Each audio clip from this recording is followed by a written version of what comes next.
नमस्कार सभी साथियों एवं किसान भाई को स्वागत है आपके मौसम साथी एग्रोमेट में। और आज एक बार फिर से चर्चा मध्य प्रदेश के साप्ताहिक मौसम पूर्वानुमान 13 जुलाई से लेकर 20 जुलाई तक। तो इस सप्ताह देखते हैं मध्य प्रदेश में के मौसम में क्या होने वाला है, क्या परिवर्तन है जो आने वाला है। लेकिन उससे पहले करंट जो एक वेदर सिस्टम है वो बना हुआ है उसके बारे में चर्चा कर लेते हैं। अभी हम देखें तो ये झांसी के आसपास यहाँ पर आप देख सकते हैं एक लो प्रेशर एरिया यहाँ पर बना हुआ है झांसी और छतरपुर के बीच के भागों पर, जिसके प्रभाव से क्या हो रहा है मध्य प्रदेश के सागर जिला है, अशोकनगर है, गुना है, सिपरी है, ग्वालियर, दतिया, भिंड, मुरैना, श्योपुर। अभी आज के दिन ये इन क्षेत्रों को प्रभावित कर रहा है क्योंकि ये दोनों तरफ से आप हवाएं देखें इस तरह से आ रही हैं और यहाँ पर सेकेंडरीकरण इनका हो रहा है। ये सघन हवाएं यहाँ पर ये बादल बन रहे हैं, इसकी वजह से ये दोनों तरफ से अरब सागर से भी मॉइस्चर आ रहा है। तो ये जो कम दबाव का क्षेत्र है ये अभी फिलहाल जो है यहाँ पर रहेगा और ये क्या है, काफी धीमी गति से आगे बढ़ा है। ये पिछले सप्ताह भी मैंने वीडियो जब बनाया था और ये धीरे धीरे इसी दिशा में लगभग ये थोड़ा सा नीचे आएगा, कभी ऊपर जाएगा, सिपरी, गुना, ग्वालियर, चंबल संभाग को पार करते हुए ये पहुंच जाएगा राजस्थान के भागों में। और इसके प्रभाव से मौसम कैसा मध्य प्रदेश के अलग अलग जिलों में रहेगा उसकी चर्चा करेंगे और सप्ताह के अंत तक मौसम में क्या परिवर्तन होगा उसकी भी चर्चा करेंगे। तो सिस्टम है लगभग आप मान लीजिए यहाँ पर अभी है और इसके प्रभाव से क्या है, आज जो हम देखें वर्षा के हम तीन क्षेत्र इसमें बनाए तो छतरपुर, टीकमगढ़, सागर, विदिशा, राजगढ़, यहाँ पर जो है अपेक्षाकृत जो है मध्यम बारिश देखने को मिलेगी और इसके प्रभाव से जो भारी बारिश है वो अशोकनगर, गुना, सिपरी, श्योपुर, मुरैना, भिंड, ग्वालियर, दतिया, इसमें भी हम देखें तो इन क्षेत्रों को भी अपेक्षाकृत जो है ये सिस्टम अभी कम बारिश मिलेगी। हो सकता है कि कल के दिन ये थोड़ा सा ऊपर या नीचे की तरफ आए तो इससे प्रभावित होने पर ये वर्षा की गतिविधियों में बदलाव हो सकता है। लेकिन जो अभी जो फिलहाल लग रहा है इसका गुना, सोनभद्र में ये और सागर में ये काफी भारी बारिश इन क्षेत्रों में दे सकता है और सिपरी, श्योपुर इन जिलों में भी भारी बारिश दे सकता है। फिर ये सिस्टम जैसे जैसे 13 जुलाई के बाद 14 जुलाई को आगे बढ़ेगा तो राजगढ़, आगरमालवा, नीमच, मंदसौर इन भागों में भी ये अपना प्रभाव छोड़ेगा। हालांकि वो देखना होगा कि कितना प्रभाव या बारिश ये दे पाता है, लेकिन इन जिलों को भी बारिश जो है वो मिलेगी। बाकी मध्य प्रदेश की बात करें तो लगभग आप पूर्वी मध्य प्रदेश से चाहे सिंगरौली, सीधी, मऊगंज है, मैयर, उमरिया, शहडोल, अनूपपुर, डिंडोरी, मंडला, बालाघाट, सिवनी, जबलपुर, कटनी, सतना, पन्ना, छतरपुर, टीकमगढ़, सागर, दमोह, नरसिंहपुर, छिंदवाड़ा, पाटना, इन क्षेत्रों से अब बारिश की गतिविधि जो है बहुत कम हो जाएंगी जैसे जैसे समय गुजरता जाएगा। 14 जुलाई, 15 जुलाई, इन क्षेत्रों में जो है अगले 3-4 दिनों में जो कम बारिश रहने वाली है। थोड़ी सी जो बारिश बढ़ेगी वो पश्चिमी मध्य प्रदेश के नीमच, मंदसौर, आगरमालवा, राजगढ़, शाजापुर, उज्जैन, रतलाम,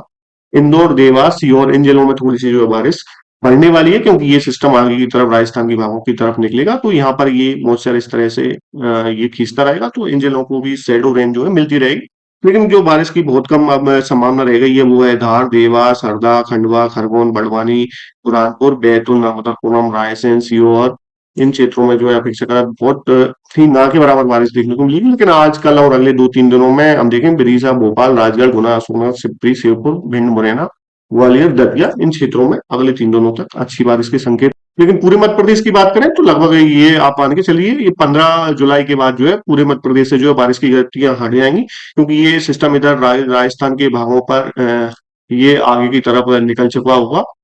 लेकिन उसके बाद 15 जुलाई के बाद हम बात करें 16 जुलाई, 17 जुलाई, तो लगभग पूरे मध्य प्रदेश में जो है बहुत कम बारिश की गतिविधियां हमको देखने को मिलेंगी। जैसे ही 17-18 जुलाई के आसपास तो एक बार फिर से क्या है पूरी मध्य प्रदेश को फिर से बारिश मिलना शुरू हो जाएगी 17-18 जुलाई के आसपास, जो 20 जुलाई तक जारी रह सकती है। सिंगरौली, मयूरभंज, रीवा, सतना, मैयर, सीधी, उमरिया, शहडोल, अनूपपुर, डिंडोरी, कटना, पन्ना, दमोह, जबलपुर, मंडला, छतरपुर, टीकमगढ़, इन क्षेत्रों में 18, 19, 20 जुलाई को हो सकता है फिर से एक बार बारिश की वापसी होगी और अच्छी खासी बारिश रहेगी। शेष मध्य प्रदेश में 15 जुलाई के बाद देखें तो लगभग बारिश की गतिविधियां ये पूरा जो क्षेत्र है ग्वालियर, चंबल संभाग, उज्जैन संभाग, इंदौर संभाग, भोपाल संभाग के लगभग, सागर जिले के भी जो पश्चिमी क्षेत्र के जिले हैं लगभग वो है जो बारिश बिल्कुल ना के बराबर हो जाएगी। यानी 15 जुलाई से मध्य प्रदेश में जो बारिश की गतिविधि है वो बहुत ज्यादा कमी हमको देखने को मिलेगी। तो पिछले वीडियो में मैंने बताया था कि सप्ताह के 12-13 जुलाई तक बारिश जो है मध्य प्रदेश कम होगी, लेकिन ये क्या है, ये जो कम दबाव का क्षेत्र था ये बहुत ही धीमी गति से आगे आया, कई दिनों तक छत्तीसगढ़ है, छत्तीसगढ़ के भागों पर रहा, फिर यूपी और मध्य प्रदेश के सटे भागों पर रहा। लेकिन इस बार जो मानसून की जो सबसे बड़ी राहत मिली वो है बुंदेलखंड क्षेत्र। मैं लगातार कह रहा हूँ कि बुंदेलखंड बंदेलखंड क्षेत्र, चाहे सीधी, सिंगरौली, मऊगंज, रीवा, सतना, पन्ना, छतरपुर, टीकमगढ़, दमोह, कटनी, कुछ महापौर का क्षेत्र भी इसमें लगा लें, तो ये दतिया, निवाड़ी, यहाँ पर हम देखें तो ये काफी दिनों के बाद ट्रेंड बदला है। इस क्षेत्र में जो है कम दबाव के क्षेत्र यहाँ से ऊपर गुजरे हैं, और एक जो कहते थे कि कई वर्षों से जो सूखा झेल रहा था, उस क्षेत्र में इस बार अपेक्षाकृत जो है बहुत अच्छी बारिश मिली है, जो बहुत ही राहत देने वाली इस बार मानसून का ये जो बदलाव लगा वो इसका फेवर कर रहा है। लेकिन ओवरऑल हम मध्य प्रदेश में देखें तो सिर्फ पूरी मध्य प्रदेश में इस सप्ताह के अंत में जो बारिश वापसी करेगी, शेष मध्य प्रदेश के लगभग सभी जिले, चाहे ग्वालियर चंबल संभाग के जिले हों, इंदौर संभाग के हों, भोपाल संभाग के हों, या पर सागर संभाग के जिले हों, नर्मदा संभाग के हों, यहाँ पर जो है वो 15-16 जुलाई के बाद बारिश जो है बहुत ज्यादा जो है गिरावट देखने को मिलेगी, और ये जारी रहेगी सप्ताह के अंत तक, क्योंकि मानसून जो ट्रफ है ये पूरी मध्य प्रदेश को छोड़ दें तो ये लगभग 17, 18, 19 जुलाई के बाद जो है वो हिल्स यानी पहाड़ी हिमालय के फुट हिल्स में चली जाएगी। हालांकि एक सिस्टम आएगा, लेकिन पूरी मध्य प्रदेश तक आके ये कमजोर हो जाएगा। तो मध्य प्रदेश के साप्ताहिक मौसम पूर्वानुमान में फिलहाल इतना ही। जुड़े रहिए आगे भी। एग्रोमेट को जानकारी अच्छी लगी तो प्लीज चैनल को लाइक और सब्सक्राइब करें, कमेंट में अपनी देना राय देना जरूर ना भूलें। तो तब तक के लिए जय हिंद, जय भारत, गुड बाय।